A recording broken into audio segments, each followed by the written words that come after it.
मोदी की सरकार ने एक वक्फ का बिल लाया और मैं बार बार कह रहा हूं, अगर खुदा ना खास्ता ये बिल कानून बनेगा, अगर ये वक्फ का कानून बनेगा तो मुल्क में सोशल इंस्टेबिलिटी पैदा होगी। हम भारत को 1980 और 1990 के दहे में लेकर जाएंगे।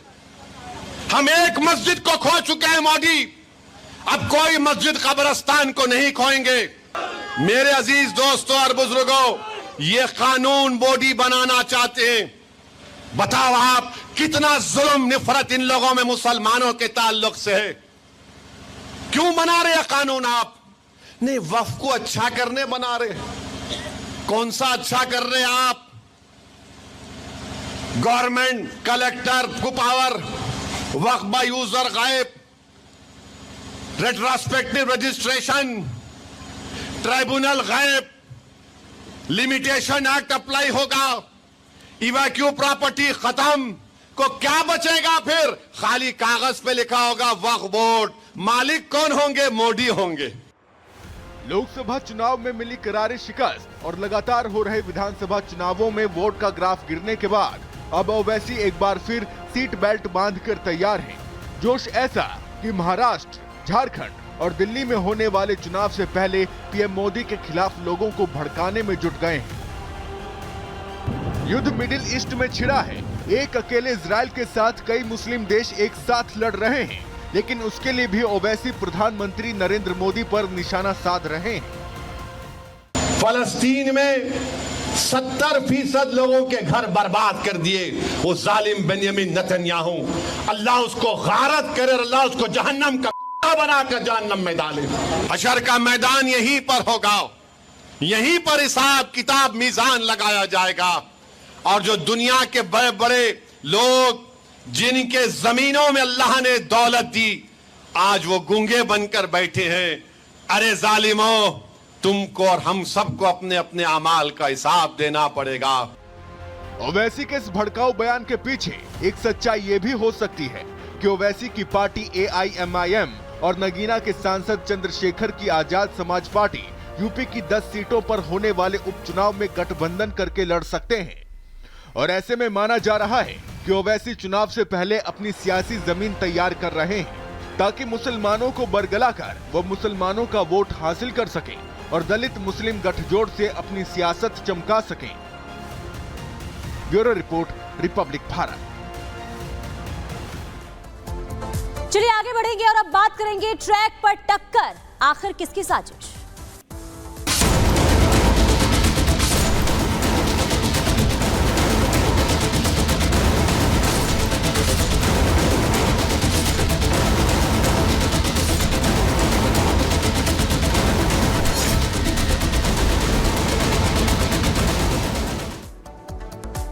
तो कल तमिलनाडु के चेन्नई से 41 किलोमीटर दूर एक ट्रेन हादसा हुआ और यह हादसा बहुत बड़ा था क्योंकि मालगाड़ी जिस स्टेशन पर खड़ी थी वहां पर टक्कर हो जाती है साबरमती एक्सप्रेस की। और यह ट्रेन आपको बता दें कि मैसूर से बिहार के दरभंगा जा रही थी और उसी दौरान जो है टक्कर की खबर सामने आती है। दक्षिणी रेलवे ने यह बताया है कि रात 8:27 का समय था और इसी दौरान पुन्नेरी स्टेशन क्रॉस करने के बाद बागमती एक्सप्रेस को मेन लाइन पर चलने का ग्रीन सिग्नल मिला था। और इसी दौरान आपको बता दें कि कवराई पट्टई रेलवे स्टेशन पे पहुंचने से पहले लोको पायलट और ट्रेन क्रू को जोर का झटका लगता है। झटका लगने के बाद बागमती एक्सप्रेस लूप लाइन में खड़ी मालगाड़ी से टकरा जाती है और ये 3 तस्वीरें आपको दिखा रहे हैं। बागमती एक्सप्रेस डिरेल हुई है, कई कोच बेपटरी हो गए हैं। हादसे की जांच अब जारी है क्योंकि सवाल ये उठ रहा है कि क्या वाकई में ये साजिश है या फिर हादसा है। तमाम ऐसे सवाल और ट्रेन डिले साजिश का खेल आखिर किसका है, यह भी सवाल उठ रहा है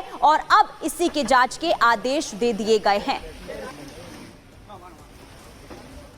तो सवाल दरअसल खड़ा होता है कि आखिर ये हादसा हुआ कैसे। जरा समझाते हैं आपको एनिमेशन के जरिए कि आखिर जब ये हादसा हुआ तो हालात कैसे थे, किस तरीके से दिखाई दे रहे थे। देखिए ये कवराई पेटी स्टेशन है और ये देखिए जो ट्रेन चल रही है आगे कैसे आगे बढ़ रही है। मैसूर दरभंगा ट्रेन है ये, और जैसे ही आगे बढ़ती है ये पटरी से डिरेल होते हुए ये आगे बढ़ जाती है, साइड में कट जाती है। और देखिए जैसे डिरेल होती है ये वैसे जैसे इसका रूट ये था, लेकिन रूट से आगे बढ़ते हुए ये लेफ्ट हैंड पे ये टर्न हो जाती है, जिसके चलते जो एक्सप्रेस वे ट्रेन होती है ये यहाँ पे टक्कर इसकी हो जाती है, जिसके चलते देखिए जो मालगाड़ी का जो डिब्बा देख रहे हैं आप, ये भी यहाँ पर पलट जाती है। एक झटका लगता है जोर का, इस झटके के बाद जो मालगाड़ी के जो बाकी डब्बे हैं वो पलट जाते हैं, और पलटने के बाद किस तरीके से देखिए ये बड़ा हादसा होता है। तो जिस तरीके से यहाँ पे कवराई पेटे स्टेशन के पास ये बड़ा हादसा होता है, तमिलनाडु से ये जो डिस्टेंस था ये था 41 किलोमीटर का, जिसके आगे बढ़ते ही जो मालगाड़ी से टक्कर के बाद से जो ये स्टेशन है यहाँ पर बड़ा हादसा हो जाता है, और मैसूर दरभंगा बागमती एक्सप्रेस जो होती है वो हादसे का शिकार हो जाती है। तो देखिए ये ग्राफिक्स के जरिए हमने समझाने की कोशिश की कि आखिर ये हादसा कैसे हुआ। तो मैसूर से दरभंगा बागमती एक्सप्रेस जा रही थी और उसी दौरान जो है मालगाड़ी से टक्कर हो जाती है, और ऐसे में सवाल यही कि वाकई में ये हादसा है या फिर इसके पीछे किसी की साजिश है। लेकिन आपको बता दें कि इस पूरे मामले को लेकर जो खुलासा हुआ है उसे अगर आप सुनेंगे तो आप भी हैरान रह जाएंगे।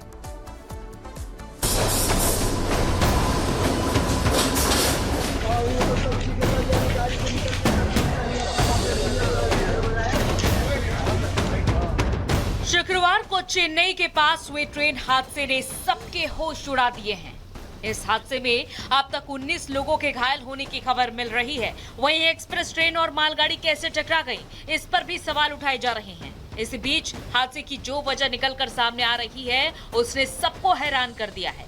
रेलवे के सोर्सेस बताते हैं कि शुक्रवार को मैसूर से दरभंगा जा रही बागमती एक्सप्रेस चेन्नई के पास करीब 75 किलोमीटर प्रति घंटे बार फिर से मुसलमानों को भड़काने का प्रयास किया है, उकसाया है और बड़ा बयान दिया है। ओवैसी ने कहा कि अगर ये बिल आया तो मुसलमानों की जमीनों पर सरकार का कब्जा हो जाएगा, जो जमीनें हैं मुसलमानों की वो छीन ली जाएंगी। क्या कुछ कहा गया उनकी ओर से, रिपोर्ट में दिखाते हैं।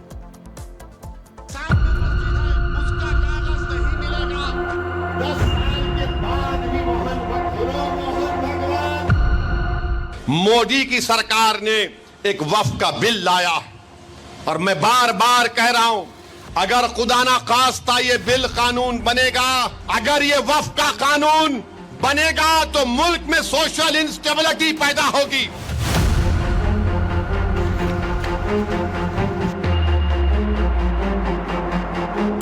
हम एक मस्जिद को खो चुके हैं मोदी, अब कोई मस्जिद कब्रिस्तान को नहीं खोएंगे।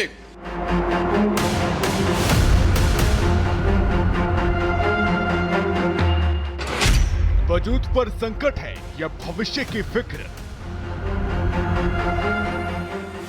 ये सवाल इसलिए क्योंकि मंचों से अमन और भाईचारे का पैगाम देने वाले असदुद्दीन ओवैसी अब मुसलमानों को भड़काने पर उतारू हो गए हैं।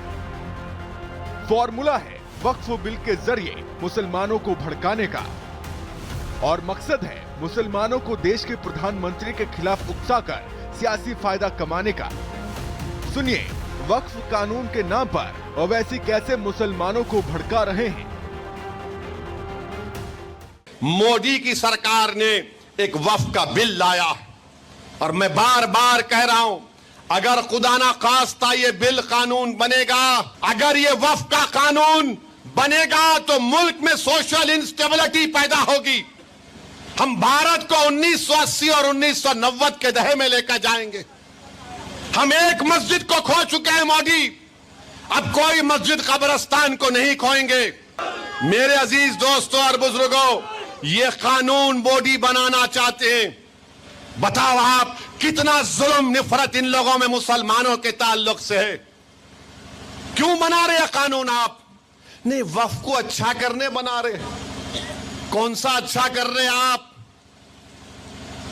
गवर्नमेंट कलेक्टर को पावर, वक्फ बाय यूजर गायब, रेट्रोस्पेक्टिव रजिस्ट्रेशन, ट्राइब्यूनल गायब, लिमिटेशन एक्ट अप्लाई होगा, इवैक्यू प्रॉपर्टी खत्म, को क्या बचेगा फिर? खाली कागज पे लिखा होगा वक्फ बोर्ड। मालिक कौन होंगे? मोदी होंगे। लोकसभा चुनाव में मिली करारी शिकस्त और लगातार हो रहे विधानसभा चुनावों में वोट का ग्राफ गिरने के बाद अब ओवैसी एक बार फिर सीट बेल्ट बांधकर तैयार हैं। जोश ऐसा कि महाराष्ट्र, झारखंड और दिल्ली में होने वाले चुनाव से पहले पीएम मोदी के खिलाफ लोगों को भड़काने में जुट गए हैं। युद्ध मिडिल ईस्ट में छिड़ा है। एक अकेले इजराइल के साथ कई मुस्लिम देश एक साथ लड़ रहे हैं, लेकिन उसके लिए भी ओवैसी प्रधानमंत्री नरेंद्र मोदी पर निशाना साध रहे हैं।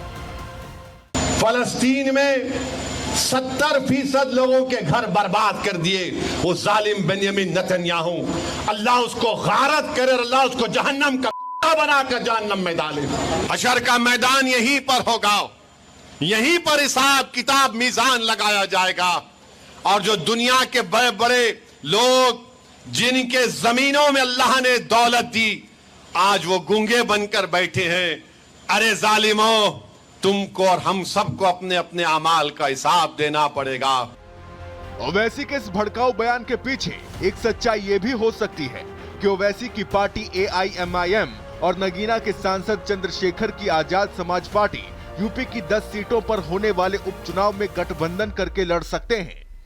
और ऐसे में माना जा रहा है कि ओवैसी चुनाव से पहले अपनी सियासी जमीन तैयार कर रहे हैं, ताकि मुसलमानों को बरगलाकर वो मुसलमानों का वोट हासिल कर सकें और दलित मुस्लिम गठजोड़ से अपनी सियासत चमका सकें। Bureau report, Republic Bharat. चलिए आगे बढ़ेंगे और अब बात करेंगे ट्रैक पर टक्कर आखिर किसकी साजिश।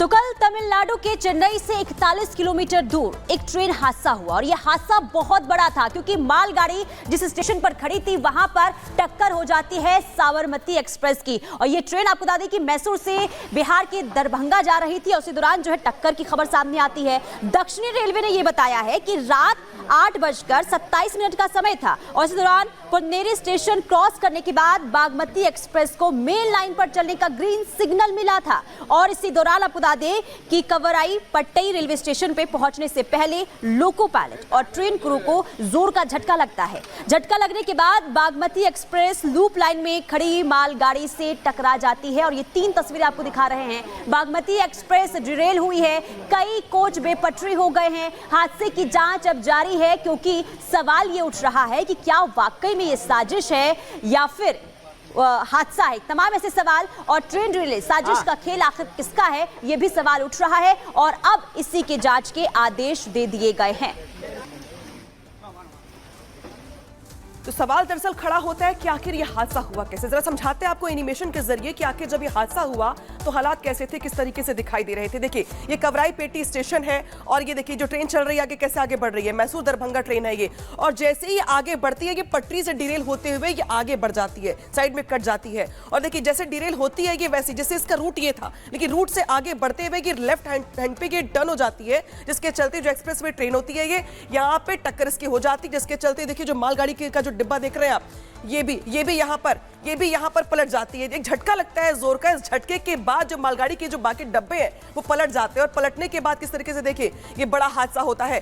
तो जिस तरीके से यहाँ पे कवराई पेटे स्टेशन के पास ये बड़ा हादसा होता है, तमिलनाडु से ये जो डिस्टेंस था ये था 41 किलोमीटर का, जिसके आगे बढ़ते ही जो मालगाड़ी से टक्कर के बाद से जो ये स्टेशन है यहाँ पर बड़ा हादसा हो जाता है और मैसूर दरभंगा बागमती एक्सप्रेस जो होती है वो हादसे का शिकार हो जाती है। तो देखिए ये ग्राफिक्स के जरिए हमने समझाने की कोशिश की कि आखिर ये हादसा कैसे हुआ। तो मैसूर से दरभंगा बागमती एक्सप्रेस जा रही थी और उसी दौरान जो है मालगाड़ी से टक्कर हो जाती है और ऐसे में सवाल यही कि वाकई में ये हादसा है या फिर इसके पीछे किसी की साजिश है। लेकिन आपको बता दें कि इस पूरे मामले को लेकर जो खुलासा हुआ है उसे अगर आप सुनेंगे तो आप भी हैरान रह जाएंगे।